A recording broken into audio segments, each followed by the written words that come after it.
And let us start at the beginning.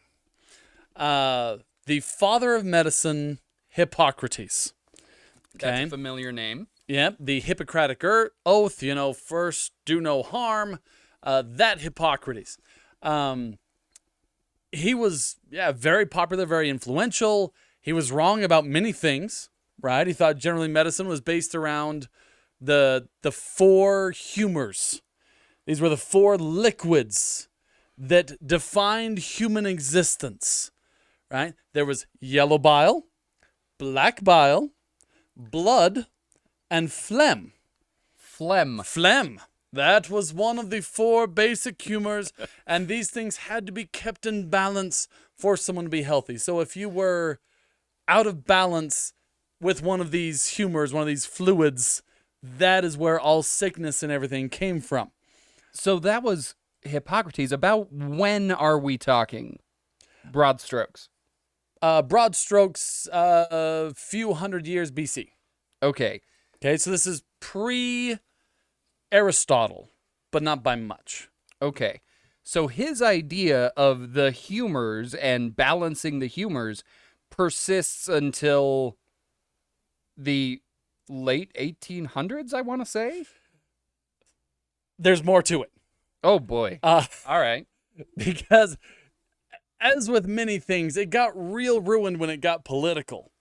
What's political about yellow versus black bile? I will tell you. And when we're talking about ancient cultures, it's not just how do we understand and heal the body. It is also a question about the soul, right? It's about what makes a person a person. Okay. Right? Phlegm apparently being part of that answer. Phlegm being part of that answer. And phlegm also comes largely from the brain, right? Because they knew that there were brains, right? They had killed animals in the head rock up here. There was a custard-like mush bowl. And they're like, well, it's got to do something. And there were multiple theories, right? And Hippocrates, he said this was sort of the phlegm center, right? And when that got out of balance, that's where he ended up with, you got the brain there, you got runny nose there, you got phlegm in the throat, clearly, obviously running downstream from your phlegm-soaked brain. And if it ever got way out of hand, get all the way into your lungs, give you pneumonia, and, phlegm and you death. Die. Phlegm death. Yes. Wow. From your overflowing brain. From your overflowing phlegmy brain. It was also believed that the brain getting too moist would lead to epilepsy. Oh, thank you for saying the word moist. Oh, man, in relation I was shocked to a brain. how often they use the word moist when talking about their brain theories. So that's a medical term, is what you're telling me. Apparently, back then it was. So it was real crazy. And so in the chat, Cedric Monson just said, leeches, mercury, things like that. Exactly so. Yes. Right? Leeches were a way of balancing these humors. Right? Sometimes your phlegm got out of control. Sometimes your blood got out of control. And so they had these ways of, bringing it all back in balance. But, like I said, there are multiple camps here. There were differing theories. Okay? Not just Hippocrates. So Hippocrates had this humors idea. Then comes Plato. Okay? Goes a little bit more spiritual with it. Okay. In fact, 3. He believes that the brain is not just phlegm goo. Step in the right direction. Step in the right direction.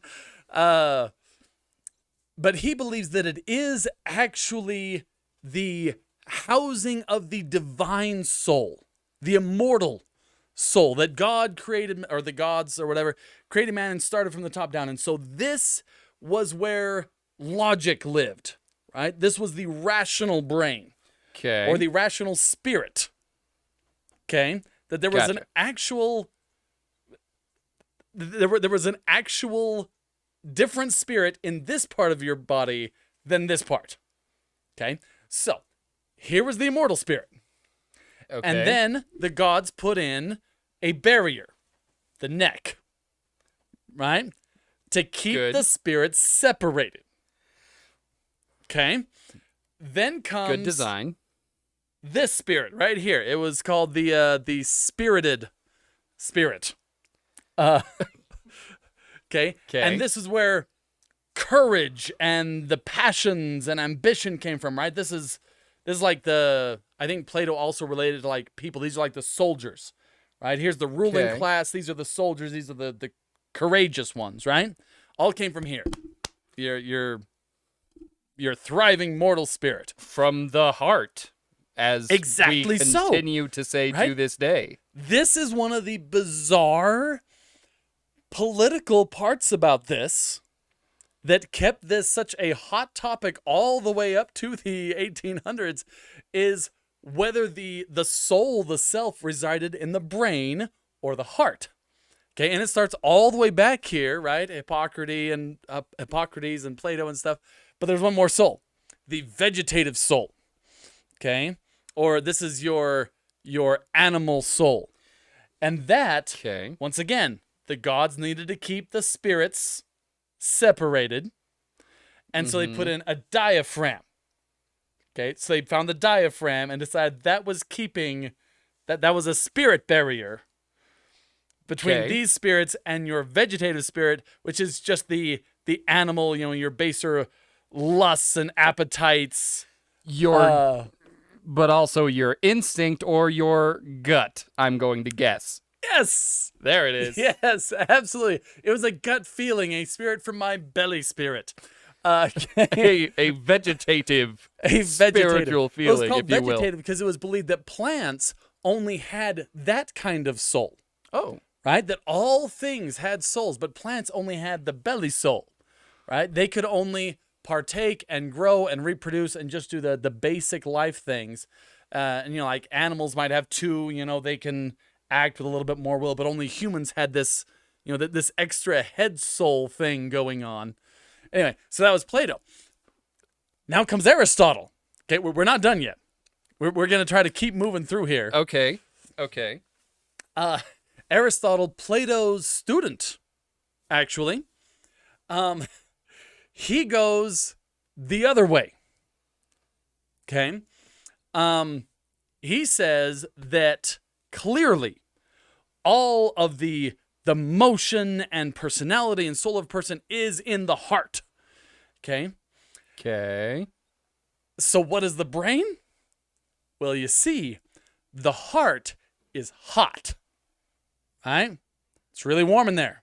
Blood is warm. We know this from scientific observation, that blood is warm and it's coming from the heart. Therefore, the heart is generating a lot of heat. And the more work it does, the more heated up it gets. We need a radiator.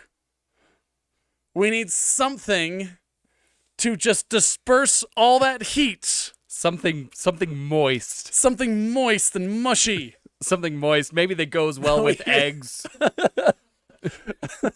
So, Aristotle went with, no, it's all about the heart, and the brain is just a mushy radiator meant for heat diffusion from this, overly hot heart. Evaporative cooling out your ears. Yes.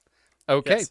And when people get fevers, there's a lot of heat coming out up here. And if you get a head wound, it bleeds a whole lot. There's obviously a lot of blood up here, clearly for the cooling. Clearly. Right? It's just running all of it through there to cool down the blood because the heart, just runs a little bit too hot.